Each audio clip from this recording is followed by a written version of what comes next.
G'day everyone, just a quick update. Been driving this thing actually quite a bit.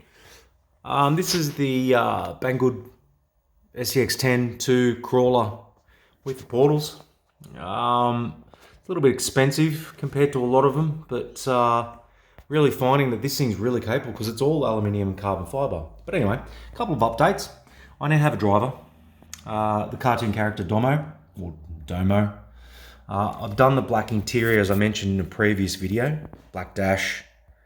My only regret is I actually did body posts on this thing. I really should have done magnets. But anyway, I put a light bar on it. Previous video already showed the winch. Let's have a quick squeeze.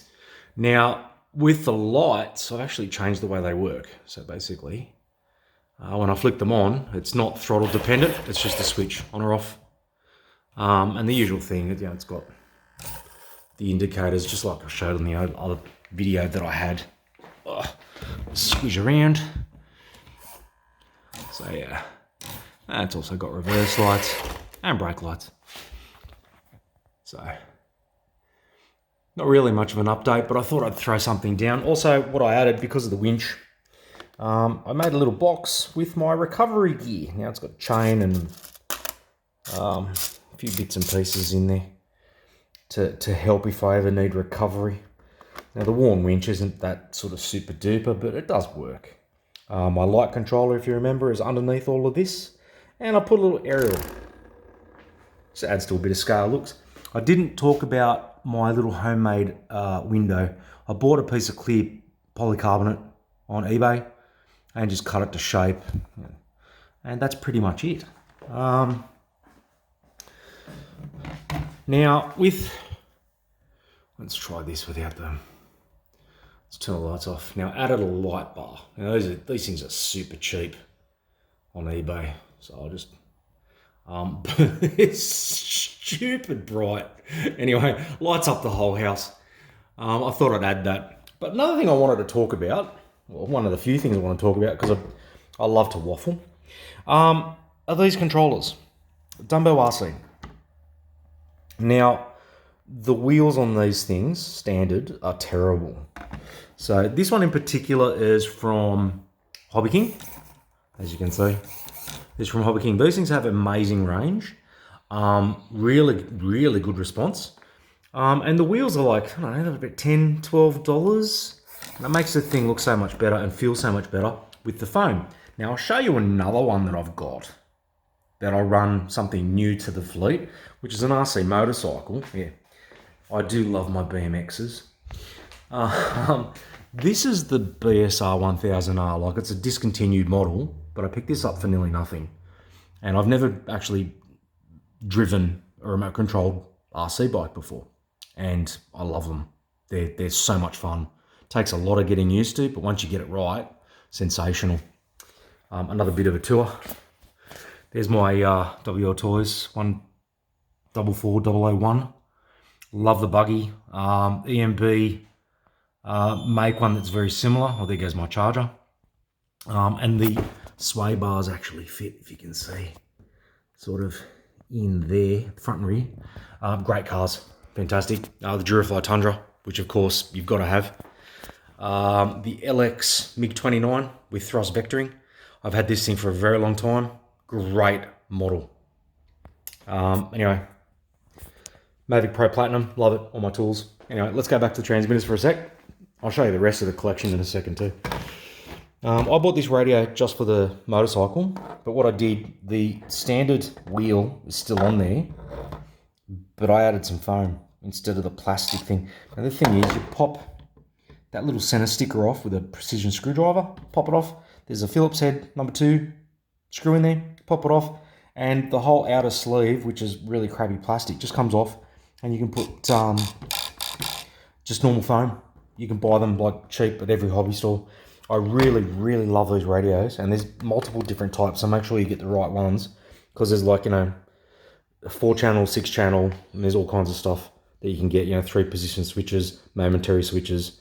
They're a fantastic radio, highly recommend them. Kevin Talbot actually got me onto these things, funnily enough.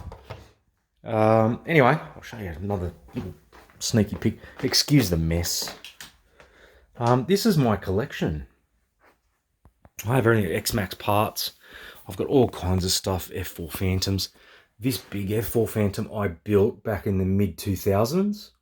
It's a twin 70 EDF with custom-made everything pretty much. Even the gear was custom-made because back then nothing was available. Gear doors. It's got pneumatic reach acts, which are a bit sort of, they slam, which I'm thinking about retrofitting it, but I've flown this thing only once. It did 240 kilometers an hour straight and level, and it scared the hell out of me. This is a Banana Hobby A10 Thunderbolt twin 65. I fly this thing all the time. It's basically a trainer, no problem at all. So yeah, it's a great little thing to fly. A few little Hobby King, sort of little MiG 29, and what's this thing called again? A Mini Swift. That's a great little aeroplane, folding props. I have my Zero, GWS Zero, which I'm not really even sure why I've still got. My Phoenix model Cap 232, which I've had for, geez, 25 years. Really? Dragonfly. I've got that many RCs. It's ridiculous. Hobby King, little, what do they call them? Oh, it just, yeah. Anyway, it's a 55mm EDF. That's flown once. It needs throttle just to pull up because of where the motor's actually situated. It's almost like thrust vectoring, really, in 2 dimensionals. Anyway, snowboards, the whole lot. Got a remote control tank there. It fires 6mm ball bearings, plastic ball bearings. This is actually a Hobby King, the little 1/16 rally car that I converted with the Ken block body. Great little car, not really fast, just about 30-35 k's an hour. Great little car though, got all the upgrades for it, aluminium, never used them. The Wltoys desert racer thing, which is, yeah, bomb-proof. My most prized possession, my Thunder Tiger Silver Fox Gold Edition. Excuse the mess again, like this place is just, yeah, I live alone, don't have kids.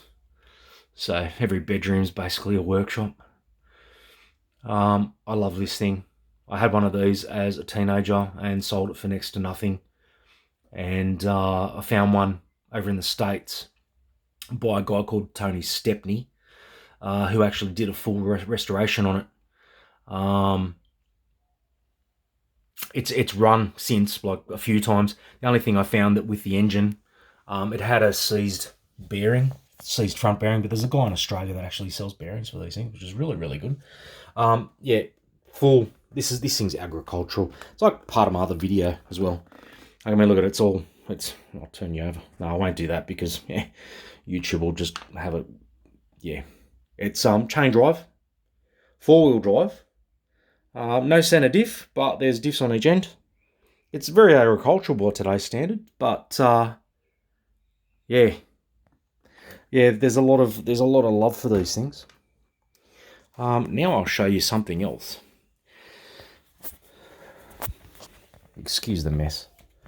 I've got car parts everywhere. This thing is a GV Warrior. This is like a 1/8 scale off-road buggy that I actually used to race in the early 90s. Now, this is the thing. Buggies haven't changed, but you know what? I'll grab this out. Give me you. Oh, I've got heaps of parts for these things too. Car parts. Everyone that loves Mitsubishis. I've got a full interior for a Mitsubishi Legnum. Now, if you look at this, it's got an OS 21 RXB in it. Aluminium, plastic, all the good bits. Not a lot has changed. This thing is a 1993 model. Not a lot has changed with cars, or 1/8 buggies anyway, nitro buggies. They're all pretty much very similar. I mean, twin disc brakes, 3 diffs. The wheels are aftermarket. I put those on later, and so is the wing. But this thing absolutely hammers. I mean, I race this thing, and I've got a lot of parts for it still. and it has run within the last sort of 18 months. I tend to keep with my electrics at the moment because nitro, people just lose their minds when they hear a nitro car going up and down the street at a massive rate of knots that they do. So yeah, so anyway, bit of an update.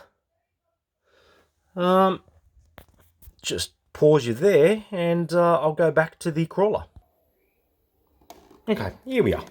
Back at the crawler. Now what I've done with this bumper, I've tried to make it as nice as possible. I've put that the felt wrapping tape around all the cables for the light bar and the winch. And I've tried to bring it in as close as I can to the body. So you don't get that much overhang. With these bumpers, they do overhang a lot. But as you can see, like this thing, it only runs a very, very basic power system. You know, 12-turn brushed crawler motor with a brushed ESC. Now I'm thinking because of all the lights and winches and stuff, I've actually got an ESC that's made by Surpass Hobby that I've actually put an external BEC on. And I'm thinking that would actually help a lot more with, you know, all the sort of loads that this thing runs. Now I do run a very anemic little battery, 2200 7.4 volt. I find this thing it performs so much better with a small battery because all the weight's sort of, very much out the front.